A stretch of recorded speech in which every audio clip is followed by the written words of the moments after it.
Hello, I'm Matt Guf from House.com, and I'm here with Stephan Jende, special guest. What's up, buddy? Hi. Not too much. How you doing? Not too bad. All right. Jende is our head and lead staff photographer here at the House.com, Active Sports Incorporated, and everything. He shoots a lot of shots for us here for a product, team shoots, and everything for our YouTube channel. You know, like all sorts of stuff. You know. Mm-hmm. You've been part of the house for how many years? 8 years now? I think it'll be 8 years in October. 8 years in October. Mm-hmm. It's always awesome to have Stephan around because he's like literally one of the best photographers I think in action sports, and specifically around here in the Midwest. So anytime like a snowboard crew comes around, usually they hit up Jende and to get some shots taken. You've worked for a lot of companies. They hire you out to take shots of the rider. So if you flip through some eggs, you'll probably see some shots of him. And it's so awesome to work with Stephan on an everyday basis. Yeah, dude. How you doing?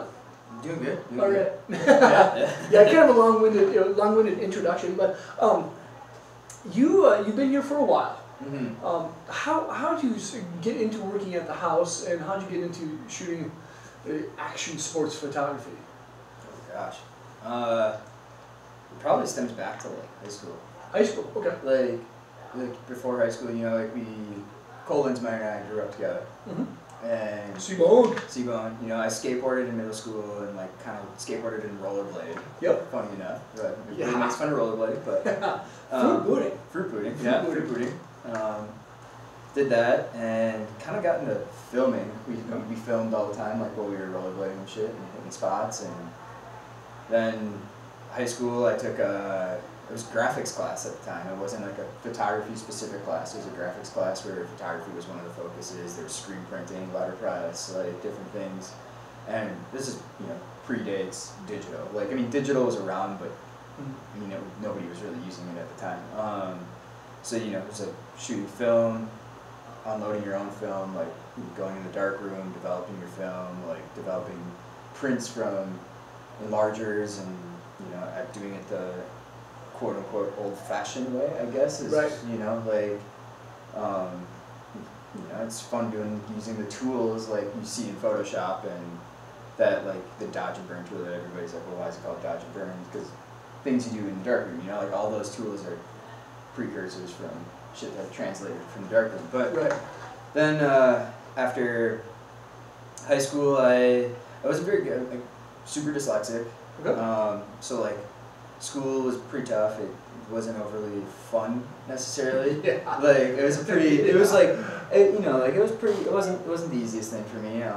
And so like I gravitated towards sports and like art-based things. You know, like I drew a little bit. I wasn't like overly good at drawing, and like kind of just did the text, like more techie stuff in school. And after that, like, applied to a couple colleges and didn't get in, and then like decided to like go to an art school where they could give two shits less what you got on your ACT, because that doesn't really matter, like, to them. So you know, and went to an art school for. Originally, when I applied, I was debating between culinary, graphic design, and photography. I'm glad you chose photography. Yeah, me too. And it made sense. My grandpa was a photographer, like, growing up, so he had a dark room in his, you know, his basement and everything. So chose photography, and then that was like the one, like, after going to school, it was like the first time that I like actually enjoyed going to school. Like, it felt like normal. I felt like I was in a place where I was accepted and didn't have to like tiptoe around being like dyslexic, and because everybody there had their own, you know, like a lot of our kids had learning disabilities, and you know, they do, you know, draw, paint, whatever, like, so it was fun to do that. And then went there, got a BFA in photography, and then after school I was applying for jobs and kind of just did like, you know, shot weddings and shot senior photos just to like make cash. And then job opening popped up, and job opening popped up for an extra photographer, and Paul Lola, who actually went to the same school. Like, do you guys know each other? No, I didn't know Paul. He graduated 2 04? 2 years before I did at AI. Okay. So but like we had, because graphic design and photography had the same advisors afterwards, like, so your advisor at your school would help, like, you know, they would send you job applications and like openings for a while after you graduated, and graphic design and photography had the same person, and he contacted her to say, hey, we have a job opening for, you know, a photographer position here, and, you know, I grew up like 3 miles down the road, like, you know, so it's Stillwater, right? No, White Bear. White Bear. White Bear. Yeah, so I grew up in White Bear, and then always came here anyway, so it was like, I was like, well, alright, well, I'll apply for it, and like, here we are 8 years later, like, you know? Here. Yeah. So, so the time was Paul Lola. Yep. Was he the only photographer? Yes, I believe so. Because before him was another guy. A Pete. Yeah. Was that like Pete Kurt? Right. Yeah. Like way back in the day. Like when I worked in the shop back in the day, there was like, I can't remember his name. Pete. It was Pete. He was a little older. He's probably, at the time, he was probably the age I am now. He's probably in his like mid-30s. Yeah. You know, crazy guy. But, so you started working here, and you had kind of a little bit of a background, like shooting action shots, or you know, shooting buddies and stuff. I shot snowboarding for a little bit, like snowboarding and like rollerblading. Like Cole's little brother is like ridiculously good at aggressive like inline skating. Yeah. And you know, so I in college shot some stuff. I, you know, played around with strobes. Like I grew up like looking at, idolizing the snowboard magazines and like looking at snowboard and skate magazines all the time. So it's like second nature just to like gravitate towards this field. Yep. I just didn't know at the time how to, you know, how to break. It's like tough to break in, like to know people. You have, I mean, it's kind of a lot of it's how who you know, like. It's almost all. Yeah, like. Yeah. So it's like you gotta find the right people and then slowly like make those connections, and there's different ways to do it. Obviously, you can go to Hood and like meet people, and you know, and I've luckily like the house has given me the opportunity to like meet more people within the industry and kind of then let me kind of do my thing. Right. It's been so cool to see you kind of like, I don't want to say foster, but like grow yourself as a photographer. You know, like it's been so awesome to see like all the connections that you've been making and like building upon. Yeah. Since we first met, since I started here first, full time. Yeah. I think because you were here full time before I was here full time. Yeah. Right. I think so. Because I think I jumped back in like 07 or something, and you had already been here for like. No, I didn't start here until 2010. 2010. Yeah, excuse me. Yeah, because I started back in full time like fall 2011, I think. Yeah, because it was kind of part time. Yeah, you were doing. Fall 2011. Yeah. Yeah, because this year's 7 years for me. Yeah.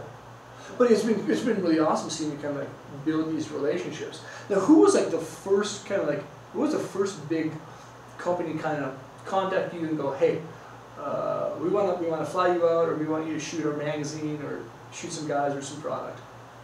I think the first people that I ended up shooting with, nobody flew me out or anything like that, but I think it would have been Arbor, when the Arbor team was doing their, I think it was like the postcard series or something along those lines, like 6 years ago. They all like Brandon Hammid,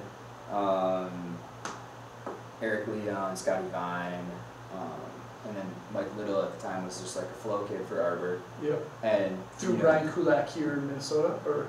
Yep. I think it might have even been Sparky at the time. Wow.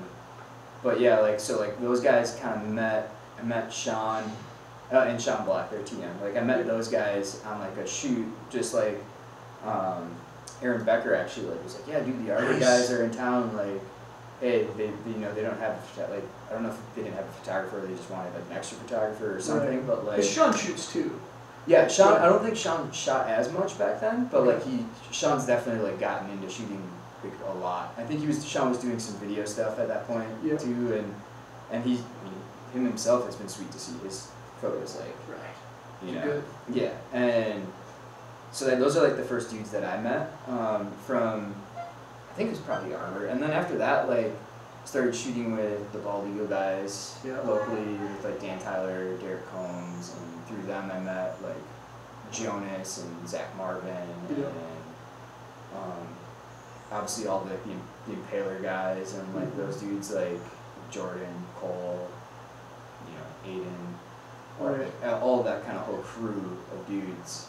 Yeah. Like I met through Cole. Kind of introduced me to a lot of those dudes. Like without Cole, like I wouldn't know like half the guys in there. Right. Now, did you help shoot working for the cities? I shot a few photos during working for the city, but not like full. Like I was like kind of, that was still like when I was like slowly like working my way in, and I would come out every now and then. The Impaler mag was kind of the first year that the first big one. The first, like that year was the first year that I like really like kind of dove deep in with those guys. Right. That was a season. What year was that? 14? That would have been 14, 15 season, but they filmed it I think like for 2 or 3 years before that. It was like right after working for the city. Yeah. So it was like 14, 15 season. So it would have been the same year that like I was shooting. That year I was bouncing around with like Bald Eagle, the Arbor guys when they were in town, the Impaler dudes. Kind of like just, I didn't really have like a crew that I kind of stuck with. Yep. And that's because I mean a lot of people obviously like go other ways and they they're doing their own thing. But then after that like season, I kind of stuck with, shot a lot with the Impaler guys the following year, and traveled to a few different places with them, and then slowly started traveling a little bit more. Like Scotty Vine like helped me fly out to Boston. The year that Boston just got hammered with snow. Okay. And I shot with him. I thought you were gonna say I got hammered with those guys, not hammered with snow. But you probably got hammered with those guys. You hammered with those guys? Maybe. Yeah, I mean, yeah. We can't tell. Yeah, some beers at some point. You spend all day out in the snow, like. Gotta have a beer. It's cold. It's like negative 15 degrees, and you're sitting around in snow and. So here's another thing too, is like when you're out at a spot, and Minnesota, as we all know, gets super cold in the winter. Mm-hmm. People that are there riding or hiking, they're staying pretty active after the spot's kind of set up, the stairs are cleared, everything's dialed in. How do you stay warm as a photographer? Keep your equipment on point? Or you like sit in the car to warm up? You buy a little heater, like. No, I usually, equipment-wise, because you don't want to fluctuate with your equipment like into your car and out of your car all the time. Humidity. Because the humidity, moisture. like if you get, you build the moisture on your lens, or if it's snowing, you get in your car and like all of a sudden you go out and it's negative, like your lens will fog up and freeze over, and then you're like screwed, like for a while, and then until you like defrost it and go back out. So you want to like just like anything, you want to acclimate your gear to like your climate before you go. And as far as like staying warm, my big thing is my feet always get cold. Okay. And for the longest time, I've just like worn not the longest time, but I've like tried a handful of different boots. Like I've snowboard specific boots. Either snowboard boots. I had a pair of Burton boots that would always keep my feet warm. But the problem with like snowboard boots is they're a pain in the ass to drive a car around. Especially when you have a manual, like so like the last thing you want to do is get in your car and then like be sitting there trying to drive your car, and it's like it's not fun. Yeah. But you also don't want your feet cold, so you like at that point you suck it up. But like I've tried numerous different boots I've bought. I've probably spent like $1,000 just on like random pairs of boots, and finding the right boot. Yeah, finding the right boot. Like I've tried Sorels, and Sorels don't keep my feet warm. Sorry, Sorel. Like. Like Sorels, like I've had North Face boots, like, and it's weird because they all say like, oh yeah, they're rated up to like negative whatever, and I'm like, maybe they're rated up to negative whatever if you're like moving around and like being active, but like when you're staying, like a lot of times where as a photographer or a filmer, you're standing at the spot just hanging out, and you have to like sit there and wait for like the shot, in one spot, like, and you could be there for 5 hours. So if there's like in between hits, like, you're either like running up and down the parking lot or like just doing something to try and get that blood flowing, and like, just whatever you can. So what boots do you find to be the warmest? So a few years ago I found a pair of, they're called Baffin. Baffin? Yeah, Baffin boots. Okay. Because all the other never even heard of most people never heard of them. Like, they were $250. They come with a lot, like, you know, because a lot of those like snow boots, like Sorels, they have like the inner liner, but the outer part doesn't really like warm either. Like these ones are like they're meant for like the Antarctic. You know, they're designed for. Are those some weird rubber-looking ones? No, they're not really big because that's the thing is you don't want rubber. Because a lot of rubber gets cold then. Okay. So you want the fabric because it takes longer for the but they got like obviously a big rubber sole, but like. The outside of the boot is massive, and then the inside, it has a removable liner that you can pull in and out, and underneath that removable liner, it's got a waffle sole to create air gaps. Nice. For like, insulation. Yeah, because like that's the big thing is when you're standing on like cold snow, like the contact between you and the snow, that's what it makes you like. It goes right to your feet and it cools your boots down. So like a lot of people, I mean, I'm sure filmers out there probably like. Will grab a piece of cardboard and you'd be amazed like what a little tiny piece of cardboard to stand on while you're out filming can do for your feet. Right. So Pro tip. They have the waffle sole and then like they're warm. You should get sponsored. Get hooked up. You should get one of those guys. Yeah, they're amazing. So besides having the correct boots, when you're out in the street shooting, what are some like standalone like principles that you have? Like every time I go shoot, like I have to do this, I have to do this, I have to do this to make sure I get the shots right. First thing I do usually is I get to the spot. Usually I try and like if it's a place I've never been or never heard of, I try and get a photo of it so at least I can like get an idea of what I'm shooting. Yep. And then when I get to the spot, like the first thing I do is just start hiking around and looking for angles. Like immediately looking for the angle that I want to photograph it from. And then after I figure out the angle that I want to photograph it from, then it's like comes like, okay, if I'm photographing it from here, then the light needs to be here. Because if you can't choose where your light's going to go if you're going to photograph it from here, then you might have the light in the shot or, so like I usually try and find the angle of which I want to shoot a feature or, a rail or whatever it is. And then from there, lighting, and then after that, you're doing your test shots and like, I mean, if it's a spot that's like a big build too, like, I'll do all that, like, I'll help, like, shovel snow, like, obviously, like, if it's a spot where it's like, oh, hey, we just gotta make a little lip and the run-in's natural, like, whatever, like, and it's gonna take 10 minutes for the rider to set up on his own, like, then I won't shovel, but, like, generally I always try and shovel because at the end of the day, like, we're all out there to... One big team. Yeah, like, like, without each other, we can't get a photo, and so, like, after I get that set up, then I like do a few test shots and see if it, how it looks, and then adjust the lighting accordingly. And obviously, like based on what the rider's planning on doing, also dictates where you're going to stand, because you don't want to get like a butt shot of somebody, like if they're going to do something and you don't want to shoot from that angle where you can't see their face, or I mean, not all shots you can see their face, but you don't want to like just a full back shot or something like that. And that's a tough one too. If you're shooting, if a rider's doing a trick, if they're going like. I don't know, like front lip or something, and then they change it up, and then all of a sudden. Yeah, like that. Yeah, if they switch it up, like if they decide to switch it up, then it's like, okay, well, figure out now, and that's like, well, and that's usually like I'll usually have like a plan, like a secondary like angle that it's like, oh, okay, like if somebody's doing something else where it's like that, you can switch it up pretty easy, and but usually like that, unless like they really like. Most riders like have a pretty clear-cut idea of what they're gonna do, and unless something like drastically changes, where they're like it's just not working for that feature to do whatever they're doing, then they won't switch it up. Go ahead. How often do you advise to a rider to like switch the trick up? Like if you can tell like the shot's not coming together, it kind of looks dumb.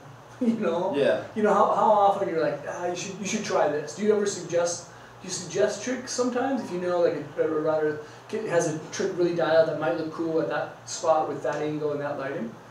Yeah, like I mean, like I've suggested tricks before. Like, I mean, like I think the coolest tricks that look cool are like front boards, like super pressed out, and like stuff like almost like basic tricks. And obviously, stuff gets so techy. Yeah. Like riders can do 2-step in, 2-step out, like however, like. And that like for video and everything else, that looks amazing because like you get the whole broad spectrum. But like when you're trying to get a photo of somebody doing like I don't know, like a switchback 50 or something like that, like it's still it looks like a 50-50. It's a gnarly ass trick, but like sometimes something might be more appealing like that. But I'll still shoot the trick obviously that they're wanting to do. I'm not gonna be like, hey.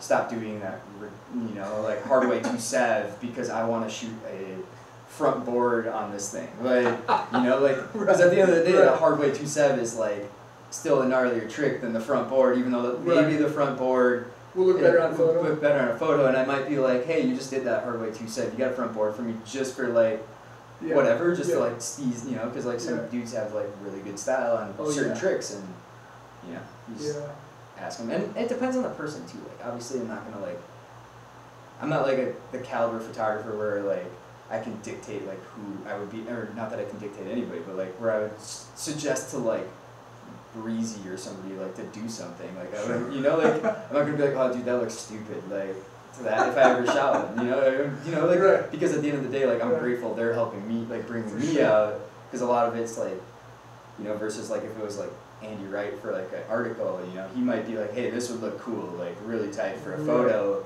and I can for sure get it ranked.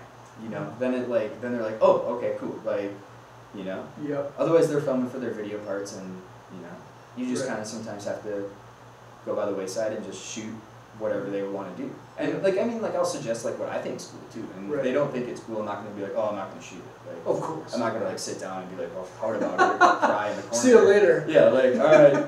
I'm gonna go drive over and meet up with somebody else. That trick sucks. Like, you know, like, peace. Yeah. But you've collected like a large assortment of shots, and they all look so different. And then like one thing I really appreciate about your photography is the technical aspect that you have behind each shot. So not only does like the composure look perfect, you know, you always have good angles, great lighting, but there's always a more detailed technical aspect to it. You know, like where there's a lot of people who can just pick up a camera. Like for me, for instance, dude, I've got a camera. You've kind of helped me like try to dial some stuff in, and like you've really helped me go from a total asshat photographer to a guy who's okay. You know, like okay, you've got pretty good. Thanks. Yeah. But even now, when I compare, when we go to like if we do like a team shoot or something for work, like go to resort, and we compare your shots and my shots, there is a night and day difference between them. You can obviously tell the better one is always yours, like always. And it's really cool that you have that technical background too. Not only do you have that artistic eye, but you also have like that tech side.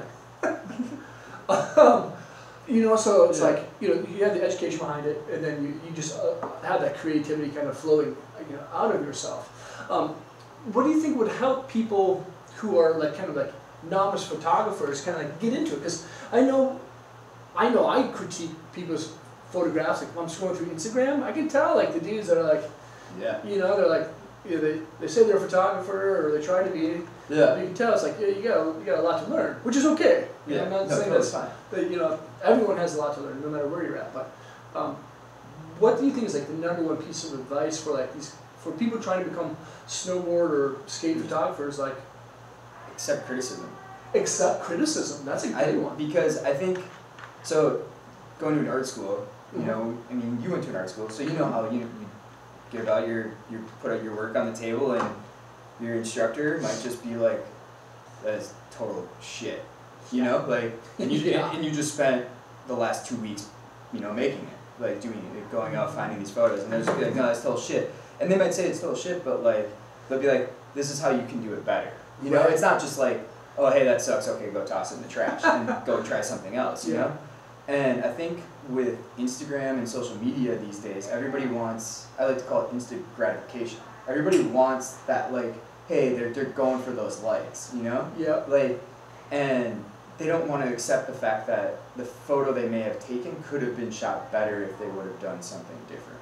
Right. And I think that's the thing with people, with photographers, artists in general, just in any field, is like, you have to be willing to accept that there's people out there who are better than you at what you do, and that's all, I mean, that's in all walks of life, right. You know, not just art, just whatever. And but there's also people out there that want to help you get better and don't take like the advice that they're giving as like, hey, they're just tearing me apart because they think my work sucks and like feel bad. Like, I mean, like, and there are obviously I'm sure there's people that will be like, yeah, your work like tear it apart, but not actually help you. Right. And so like accepting criticism is a big thing. Another big thing is like asking questions. You know, like Right. actually like Right. you know like and in this day and age too, with social media, you have the benefit that you can reach out to photographers that you normally wouldn't have been able to reach out to. Like, you know, how would somebody gotten a hold of a photographer that was in that magazine before the internet? You know, like how would you find out? You can't just send him an email. You know, like you flip through the pages, you see his name, like and back then photographers didn't have websites. Right. So like you see his name and you're like, oh, how did he shoot that? I would love to like, how do I get a hold of him and ask him Right. that? You know, you can't do that. But now it's like Instagram. With Instagram and social media, you can like direct message him, you know, like and hit him up. And I've actually like, I've had people ask me questions, and I've actually like, I mean, I've never met Cole Martin. Okay. Cole Taco, if you follow him on Instagram. Okay. He shot like most of the Vans videos, shot for Transworld, like amazing photographer. Yeah. Never met him, and him and I like talk pretty frequently, whether it's shooting styles or gear that were like tried, and like, you know, we have that like, but I've never met him in person. Okay. And we've had that like running conversation where it's like, oh dude, have you tried this light before, or like what, you know what I mean, like. Right.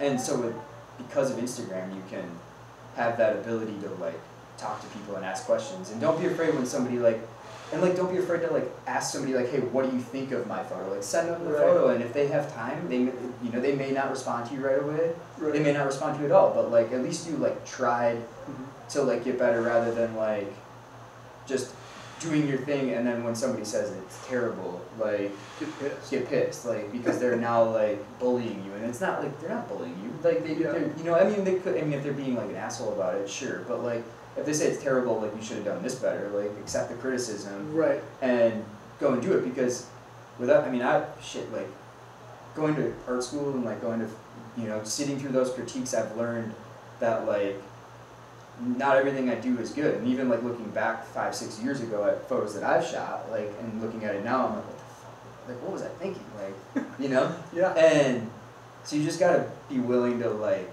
embrace the fact that your work might not be perfect, and don't accept perfection as like a thing. Like so it's still to this day, I shoot, I mean, there's photos that I shot like a year ago, and I'm like, damn, why didn't I do that? Like, why didn't I think of that? You know, like, you know, like it's always a learning process. It's like music.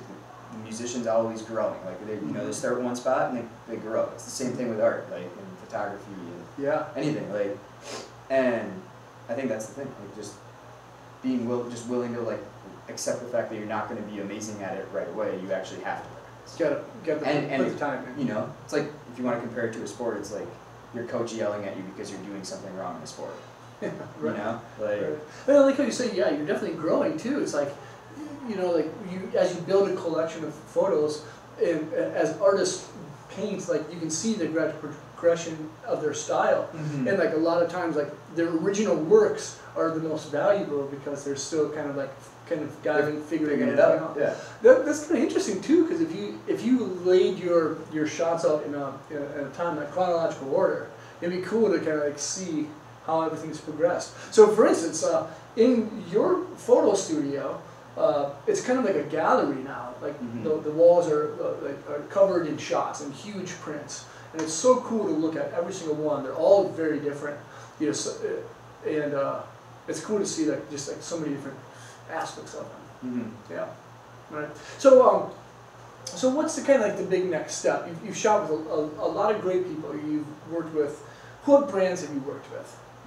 Well, the house obviously. Shot for. Shoot, I've had stuff from Vans, Snowboard Mag, Transworld, Snowboy Productions. Snowboy, you do a lot of great stuff with Crush. Yeah. Yep. Off the top of my head, gosh, I don't know. Right. I've sent stuff to Volcom, Capita, like kind of just, I don't know, like a lot of people, like. Yep. I've shot in a few catalogs for, like Sugar Point. Brett and I shot the Sugar Point catalog. Yep. Shot. Do you do some wake stuff too? I've shot some wake stuff. I shot some Phase 5 stuff. I don't specialize in wake, but I've really shot wake because, I mean, wake's a whole other ballgame. You have to know people with a boat or have a boat yourself, and then also know people. You don't have a boat? My parents have a pontoon boat. I don't think we're going to be wakeboarding out. Why don't we go wake surfing behind your parents' pontoon boat? Can we do that? I don't think you can wake surf. You can hold onto the rope and they can tow you. Can we go tubing? Let's just go tubing. You can go tubing. You know what? That would be a maybe that's what I should dive into. Become the world's first professional inflatable photographer, like tubing photographer. Tubing photographer? They have Yeah. never seen that. Do they? Yeah. Ryan Taylor, dude. That'd be you know, easy. top wakeboard photographers. Get Ryan Taylor in here. Right. So what's next? You've been doing some awesome stuff. You can explain like the benefit of being able to work at the house within an industry that you enjoy, and also being able to have like personal time to go out, do unique projects, go to shoots, go to events, things like that. What's kind of the next step, big step for you? I don't know. I don't like to like. Part of me is like I don't like to look at the future. Kind of just I just like to let it kind of flow. Okay. Like, and I just try and like roll with whatever comes. Like, if I think about the future, like like obviously you want to think about the future, but like I just kind of want to like let it go. Like I enjoy travel. I think travel would be a big one. Like just to get out and do a bunch more. Like I've shot the streets like of Minneapolis and St. Paul all the time. Like that's like kind of like bread and butter. Like growing up here, like it's really it's easy to shoot with like the different crews and the 1817 guys and like all that stuff. But as far as like other stuff, just travel. Yeah. I think travel like and shoot just more, whether it's water stuff or like I don't know, a big thing like growing up, like when I first got into photography, like I think part of it was because it's Minnesota, I loved ocean photography. Okay. And like surf photography, like is that wasp? There's a wasp again. There's a wasp in here. And a fly. Not actually, but yeah. Like ocean photography. Yeah. Was a big thing. It's just hanging out. Yeah, you're kind of big into surfing. Yeah, I love like for a person who's like surfed like 3 times in my whole life, I would love surfing. Like I watch the WSL or whatever, and like just try and keep up as much as I can with those dudes because it's intriguing to me because like it's something that I've only done like a handful of times and like I'm not super good at by any means and like I think that's the coolest part is like just but like shooting it is like would be fun, like shooting surfing or shooting like underwater stuff and just scuba diving and stuff like that just as fun because it's completely different. And I think that's like that's what I love about like shooting like new things is that it gives you that rejuvenation of like, hey, I'm not good at it and I have to learn. And being stagnant like shooting, like I still learn when I shoot snowboarding, but it's like it's pretty like I have an idea of what I want to do. I already know, like, kind of have that, like, in my mind, like, I know how to shoot it, and it's not like a learning process, it's a figuring, it's like a mind game when you get to a spot, just like putting the pieces together to, figure out the thing versus like, oh, shoot, like, I would have done that, like, and obviously I still learn when I'm shooting that, but, like, shooting underwater is, like, complete new, like, territory. It's a whole new world! Isn't that the Little Mermaid song? Yeah, I think so. Is it? Maybe a lad. That might be from a lad. I don't sing well. Yeah. But trying to figure out new things. And as you've been talking, I've been thinking about like how you're saying you've been working with some riders and stuff, and it's so cool to see how photographers and riders kind of like grow into their own together. Like you're saying, it's like it's kind of like a team effort. Like everyone helps. They shovel the stairs, clear a spot out, make it look nice. Because you wouldn't be there unless there were riders there, and the riders wouldn't be getting shots unless you were there. And it would just be a weird guy standing there with a bunch of lights lighting up a spot, shooting the side of like a high school or something, and then people would be like, "What is this dude doing like on the side of this high school by himself, like with a camera?" Like, probably get the cops more likely called on me for that than if we were with snowboarders snowboarding, Right. And just like the rider is as much of a tool to paint the picture of the photo. Like without the rider in the photo, it just becomes a weird shot. Like shot on the stairs. And it's not. I mean, sure that might be interesting to somebody, but not necessarily me. So yeah. So with kids kind of like growing up with magazines, like when we grew up kind of snowboarding, everyone was looking through magazines. Like we watch VHS tapes and maybe DVDs, and now like everything's on InstaFeed. People on Snapchat posting stuff, Instagram, like everything's just like there's so much content coming out. What are your thoughts on like kind of like stacking clips, storing shots, and kind of releasing them at kind of like one date in a gallery or whatever, or kind of holding on to them?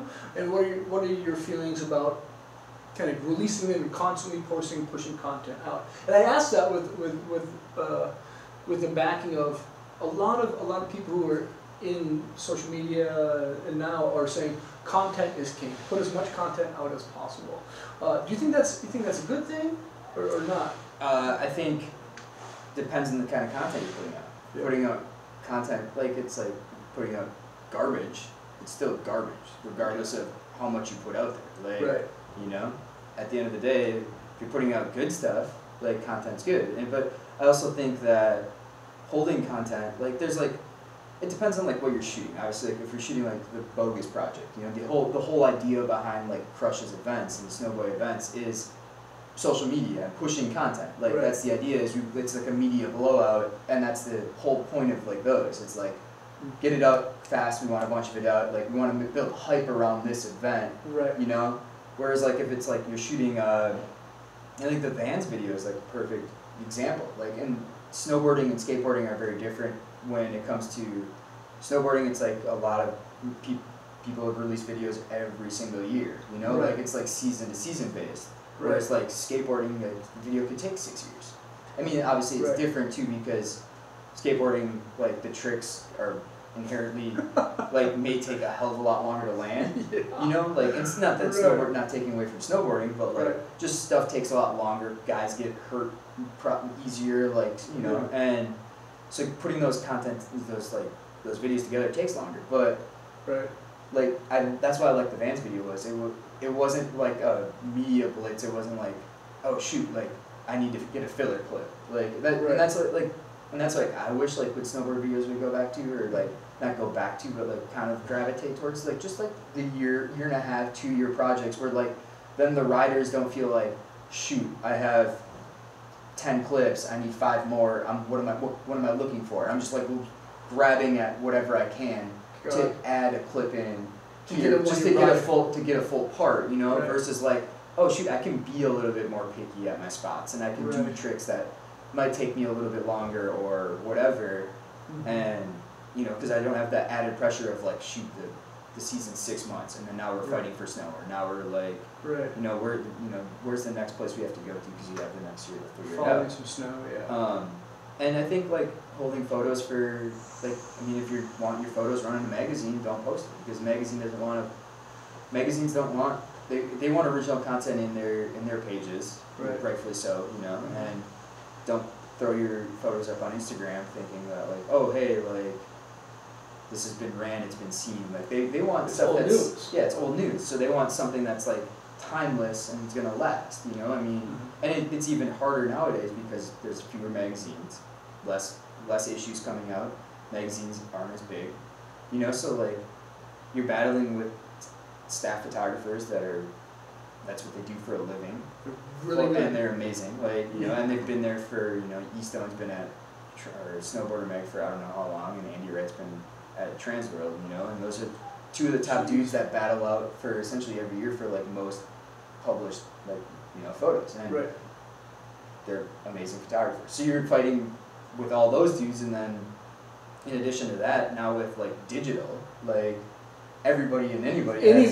I can go grab and your cell yeah. phone. I mean, you can take a photo on your cell phone and post it on Instagram or do whatever, yeah. or with a cheap digital camera, whereas before it was tougher. So I think as somebody who's growing up, or as somebody who's picking up a camera for the first time, yeah.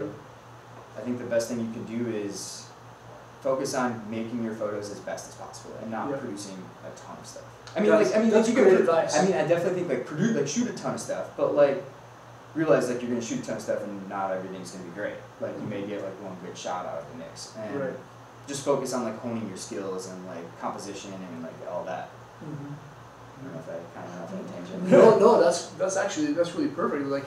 Just take as many shots as possible, but do them the best that you can. Yeah. Absolute best. Yeah. Now you're talking about a little bit of style.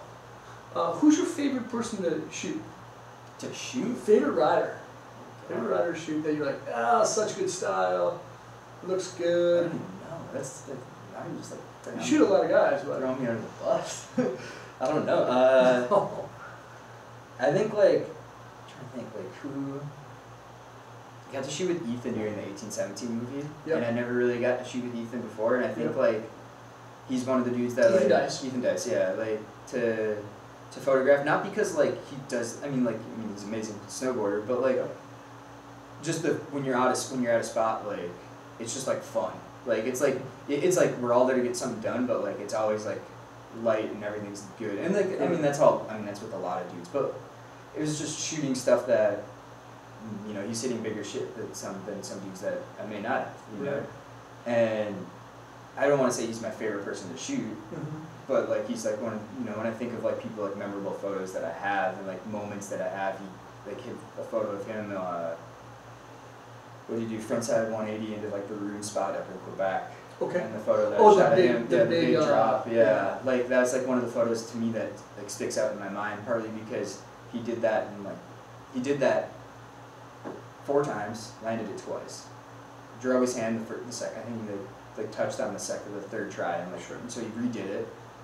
And I remember just feeling like I had the flu. I was stuck at the spot, and we were up there, and I had like the flu, and I just remember like shooting the photo and then crawling back over like the hole that I created to like lay down, and it was just hype that he landed, but I was like, and so like there's like that and like the Benny shot too of him doing the hand drag on the pole. No, at the same spot, like through like the window or whatever. So crazy. And he's just like, How big is that drop? 20? 40 feet? How many? 40? Jeez. I mean, I would say at least it's probably 3 stories. Urban cliff drop. Yeah, it's like 3 stories, and he did it to like a landing that if this was the ground, the landing was like maybe that deep. Jeez. Like it wasn't a very deep landing. Like it was, But like as far as dudes that I like to shoot, I just like shooting with everybody. I think like the most fun dudes that I have shooting with are my friends. Just because you're out there with your friends and it's like whatever, but Now, who are your favorite photographers? Like right now, like guys that you aspire, kind of like you look and go, man, that's every single thing they put out is really good. You can talk about Cole Martin. Yeah. One of my favorite dudes to like look at. Like his work is amazing. Easttown's another one. Yeah. I don't know, there's so many good ones. Andy Wright, obviously. Lighting. The inspiration that I've gotten from my lighting has been a lot attested to Andy Wright and Cole Martin. What he can do with lights is phenomenal. His lighting techniques are amazing. And then Blatt is another one that I've looked up to for a long time. There's 2. Obviously, my favorite dude who shoots black and white is Mike Yoshida at Transfer Snowboarder. Yep. His stuff is amazing too. I don't know. There's all the kind of guys you would think Blotto. I remember when I first started shooting snowboarding, Blotto, I think he switched from Canon to Nikon and was selling gear. And I had a Canon 1D, and he was selling a battery. I didn't have a spare battery.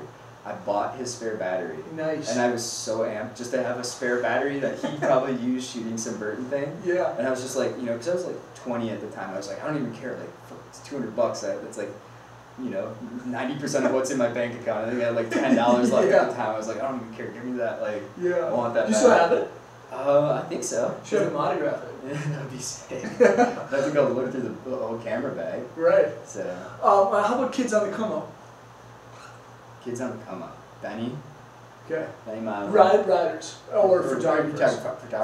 Photographers. Yeah, Benny's on the come up as a rider. That's Photographers. Probably. I think Evan Pierce. Yeah. His stuff's really good. I'm looking forward to seeing what he's done. Yeah, he's a good dude. Yeah. He's a good dude. Super good dude. Yeah. Another dude that I really liked, he was an intern, Ryan LaRue, got into photography. And he's I didn't really know him when he was an intern very much, but he's hit me up and he's another dude who's asked for pointers on stuff, and it's been sweet to see the progression of his what he started out as and right. like what he's shooting now. A great skater too. Yeah, The amazing skater. both of the Rue brothers. Yeah, Justin too. Ryan, yeah. Yeah. Good people. Good people. I can't forget about Trevor. Of course. Like Trevor's like good, amazing photographer and amazing filmer. Yeah. Good human being. Mm-hmm.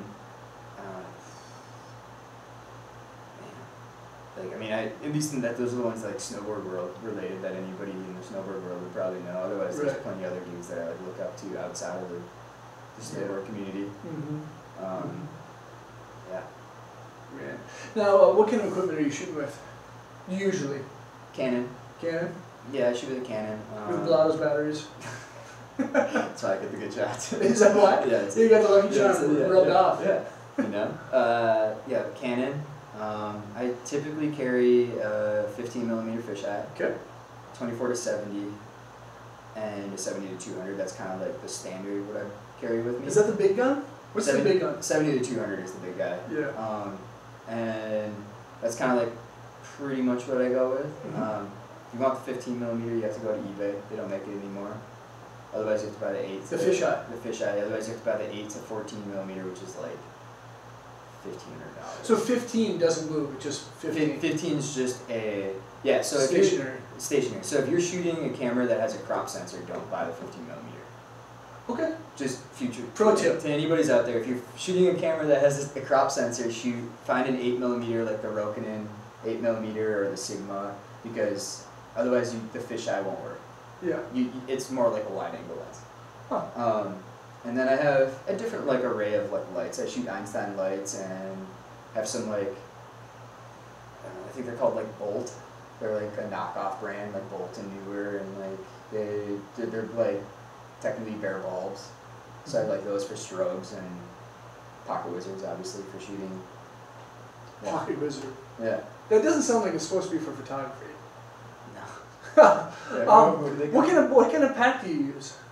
Because like that's a big thing in photographers' arsenal equipment is like a backpack for all your gear. Yeah. I've gone through. Man, I had too many backpacks. I always find myself like, oh, I need that. Like I need that. The one that I'm using currently is a think tank bag. Okay. That's like what I use if I'm gonna like think tank. Think tank. Okay. We don't carry it. It's a camera bag company. I've used Burton bags, like the f-stop bag, Burton f-stop bag, and the focus bag.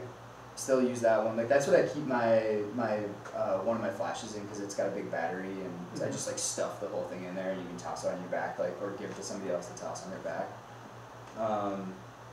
The kind bags, and so for like frequently use the kind.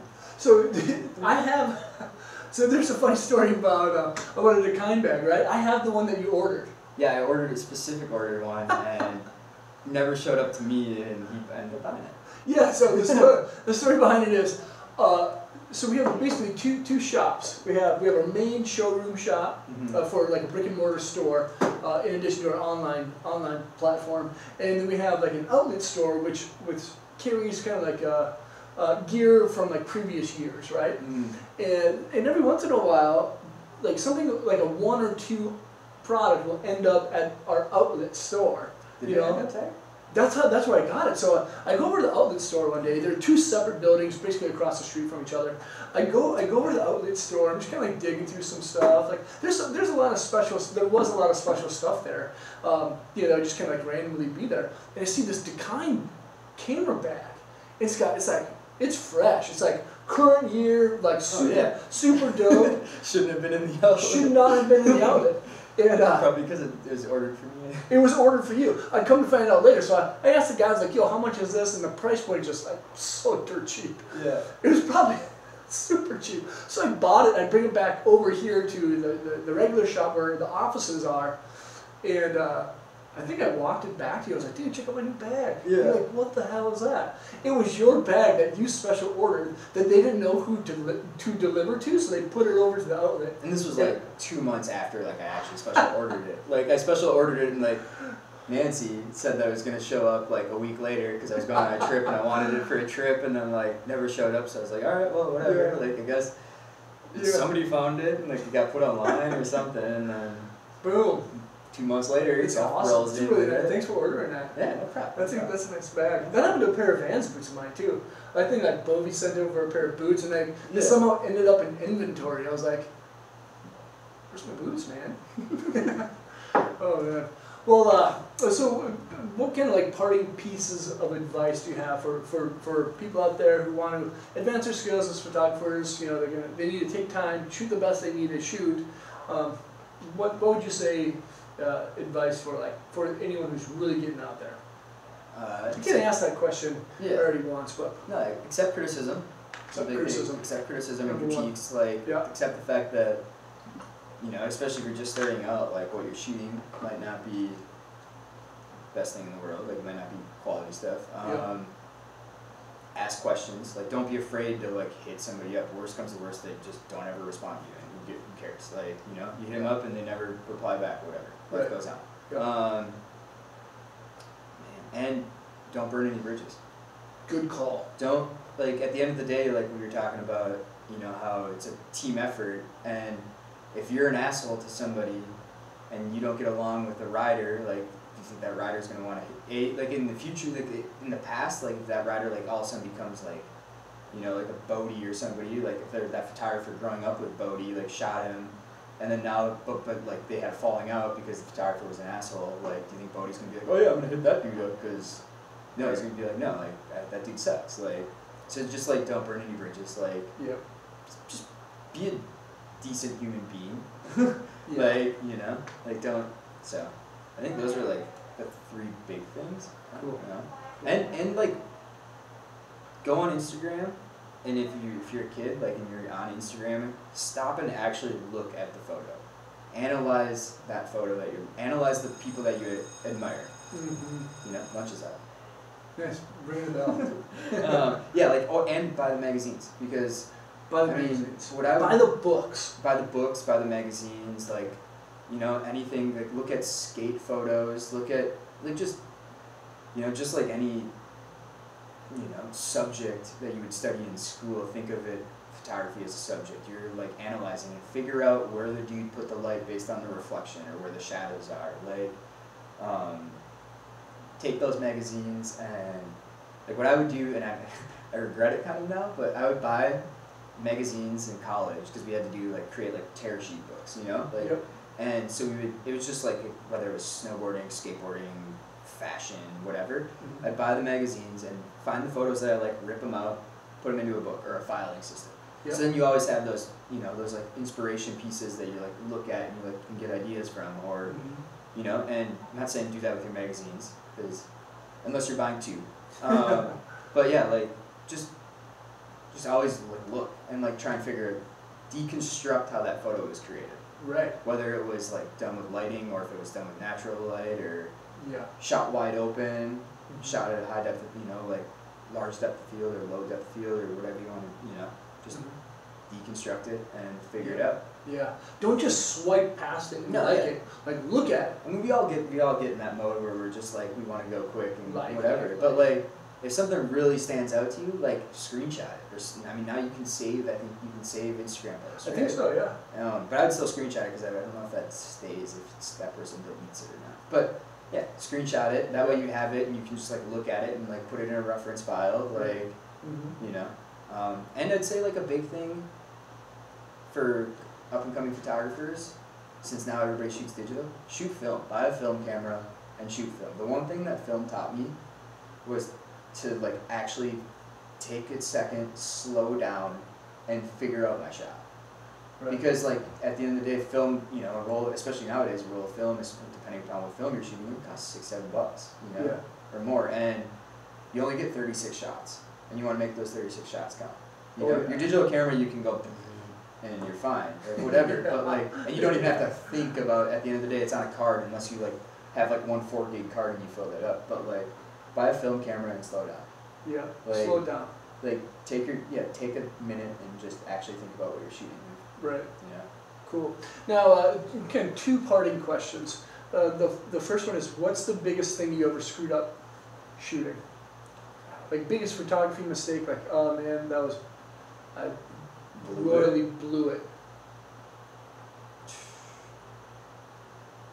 I don't what's it? Not that I know I have screw ups. Definitely blew some like early gigs, not snowboarder related, but like right out of college, like wrong exposures, learning flashes, like, you know, and then like have people like be like, yeah, we're not gonna pay you or something like that. Sure. Like you know, like I was 18 or 19 at the time, and like just took a random gig and Getting burned. I was like, okay, you can have the photos for free. Like, sorry, I screwed them up. Like, Yeah. you know. Otherwise, I've had a few times where like you know, I shoot a photo like and somebody does the trick, and it maybe not necessarily always is me. Maybe like, I mean, if you shoot with flashes, you know that sometimes they're temperamental and they don't fire all the time. Like, or one fires and the one over there doesn't fire, and Yeah. like, and then you have to be like, yo, I didn't get the trick, dude. Can you do it again, man? Like, can you please? After he just Yeah. you know, threw himself off a freaking building, like, and some riders would happily be like, yeah, dude, like, cool, whatever, like, and some guys would be like, ugh. Right. Like, Especially if they get broke off doing that second try. right, yeah. Ugh. So I try not to like, you know, obviously you try and like, you know, you like, if that happens to you, you definitely like, you don't do like, you don't have to, you know, like, dude, do it again. Like, you tell them like, hey, something went wrong, or like, I fucked up, like, Be honest. sorry, like, Yeah. you know, like, can you do it again? Yeah. Like, Right. and yeah, I mean, I've had a few, I've had my fair share. Yeah. Nothing like sticks out, but. Yeah. And then, what's the best piece of advice you've ever received for shooting photography? And who was it from? Best piece of advice. Yep.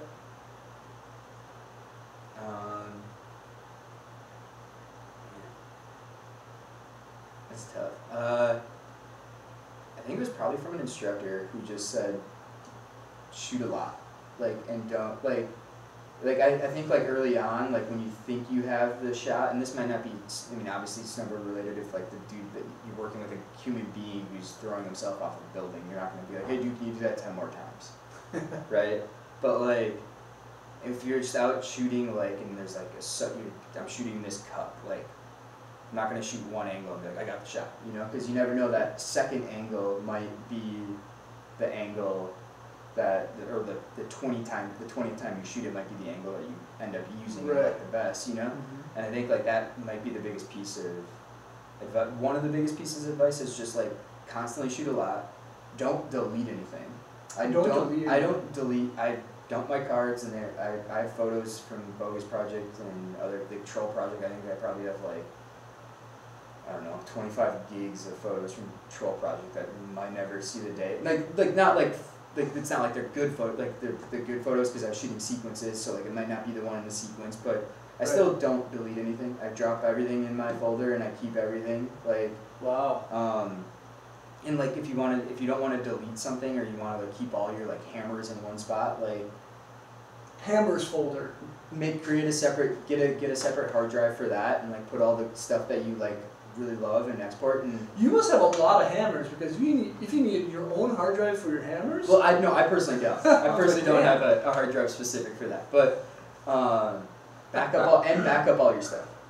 Oh yeah. Like, definitely have 2 full hard drives and keep them. Don't put them in the same drawer. So you have 4 hard drives basically, 2 regular and then 2 hammer hard drives. Yeah. No. Nice. Nice. So yeah, I think that, and don't be afraid to fail. I mean that's just like I think failure is like the death. Like if you haven't failed, like you're not gonna learn. Like don't be afraid to fail, because at the end of the day, when you fail, you most likely gonna learn something from that failure. Right. And it proves to yourself that you're actually trying. Yeah. You know, it's like try. Yeah, and try, obviously. Just don't give up. go for it. Like, Yeah. Sweet. Jende, dude, it's so awesome to have you. Yeah. Thanks for working here. dude, It's it's nice. been a pleasure. Yeah, it's all, again, it is awesome to have you know, Jende be here and be such an inspiration to so many other people, and you know, to work in house here at the house and do so many other projects. Where can people follow your stuff? Jende Photo. Jende Photo. At Jende Photo, Jende Photo. Yep. You You have a website. I have a website, still kind of in the works of getting finished. There's books up there. There's a few. It's mainly snowboard stuff right now, but I have some other stuff that will end up on there. Yep. Yeah, that's. What's the website called? JendePhoto.com. JendePhoto.com. Yeah. Okay. Otherwise, I don't have Twitter. I mean, I have Facebook, but I don't really post much from Facebook. But if you want the updated stuff, it would be Instagram. Like the most like recent stuff. Snapchat. Yeah, we'll leave that alone. Yeah. You don't need random people to Snapchat. People can send me stuff. Yeah, I'm good with that. Awesome. Well, Jenny, thanks again, buddy. Yeah. Thank you guys for watching, if you're watching on YouTube. And I guess this would be technically our second unofficial, soft launch of the Cricket Podcast. All right. Cricket Podcast. So, thank you guys for watching and or listening. Check out links below. We'll link stuff to Jenny's website and some other things. Post some links of people that inspired me too. Right. Yep. Yeah, we'll do some shoutouts, timestamps and stuff. Yeah, thanks for being here. If you haven't done so already, subscribe to this channel on whatever platform you're listening to or watching to. Check out more videos if you're on the YouTube, and hopefully we'll see you guys on snow. Yep. Peace.